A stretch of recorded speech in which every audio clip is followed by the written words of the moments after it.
street racing, plus banks competing to pay you the most money. See how to really stretch your investment dollar. This is the new 17-inch MacBook Pro. It has a revolutionary new battery that runs up to an astonishing 8 hours per charge and can be recharged up to 1,000 times. That's a typical 5-year lifespan, which is nearly 3 times longer than batteries in most notebooks and means fewer batteries in landfills. Just another reason the new MacBooks are the world's greatest family of notebooks. Steve came to E-Trade to replan his retirement. He started with Retirement Quick Plan and got a personalized action plan. He funded his account with Quick Transfer and used state-of-the-art screeners to pick the right diversified investments, including fixed income. Now, Steve has everything he needs to replan his retirement, including health when he needs it. Take control. Join the 1,000 new accounts a day at E-Trade. James Gunn, Renee Zellweger tonight, and tomorrow it's the Joaquin Phoenix interview that made headlines.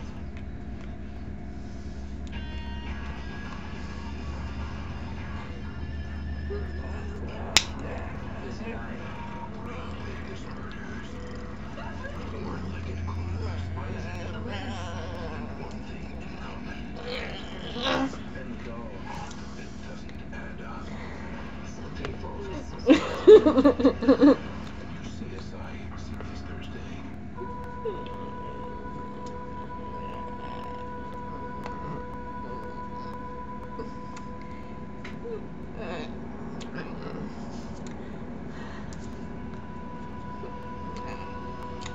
Precision is power.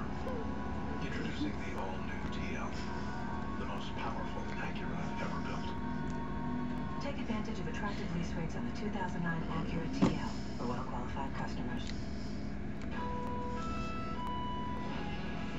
New at 10, the speed factor. Tonight, 2 high school seniors are dead after a crash that could have been avoided. Good evening, I'm Rob Johnson. And is off. Investigators say the driver was street racing during school hours. It happened along 15th Avenue in Colfax in Gary, Indiana. CBS 2's Vince Girasoli picks up the story from Gary. Vince?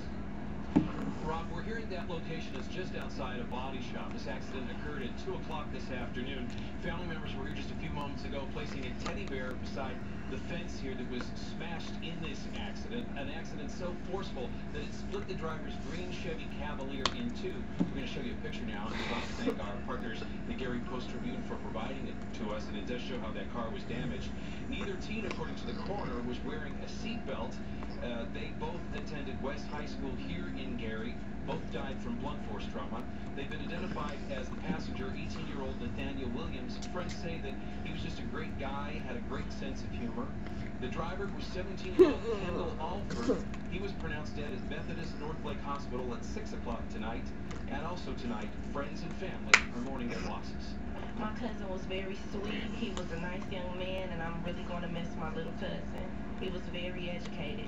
He was a smart boy. He worked at Kmart, hard worker. You know, very respectful people, very helpful. He was a senior, right? Yes. Are you a senior too? Yes, I am. Did he have any plans after graduation? He was going to go to college. You know where? He was going to go to Purdue. I don't know how well you can see the roadway here, but it is littered with potholes, and according to investigators, perhaps that played a part in this accident, but also the Lake County coroner believes that perhaps speed racing was taking place along the highway here, something that investigators will be looking into as they check out this case. Reporting live from Gary, Indiana, I'm Vince Girasoli, CBS 2 News. All right, Vince, thank you. Elsewhere, Chicago police tell us they have a suspect in custody following the Friday shooting spree that left 3 teenagers dead on the southeast side. But neighbors there tells CBS 2 chief correspondent Jay Levine that murder charges alone won't be enough. Jay, they say they've been through this before. Many times, Rob. The suspect in custody is well known to police, just as the violence we saw is well known to the neighborhood. The 3 teens gunned down Friday night were just the latest victims of a continuing war between street gangs, a battle which has raged for years and has neighbors ducking for cover. I can't, walk with my kids because I'm afraid they're going to get shot. If you get involved, you better watch your back. Come on now. What we're learning today is that the only reason the prime suspect was on the street is because he'd just been acquitted of another gang murder. found not guilty by a jury who simply didn't believe the state's witnesses because they were gang members too.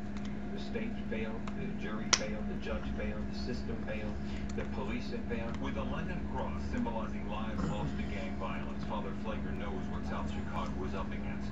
So does Brenda Hughes, who told me she's done her best to keep her 5 grandchildren away from gangbangers. I try to talk to the gangbangers to tell them, it doesn't work. What do they say here? I'm trying to stay out of it. They tell you to stay out of it. Yeah. You want to live, stay out of it. Let's go! They're so brazen, they post music videos, their tattoos, their home address on YouTube. The violence in this area is centered around this alley, the dividing line between 2 street gangs. It's left at least 5 kids dead, including a 10-year-old girl, shot to death last Labor Day while walking with her sister.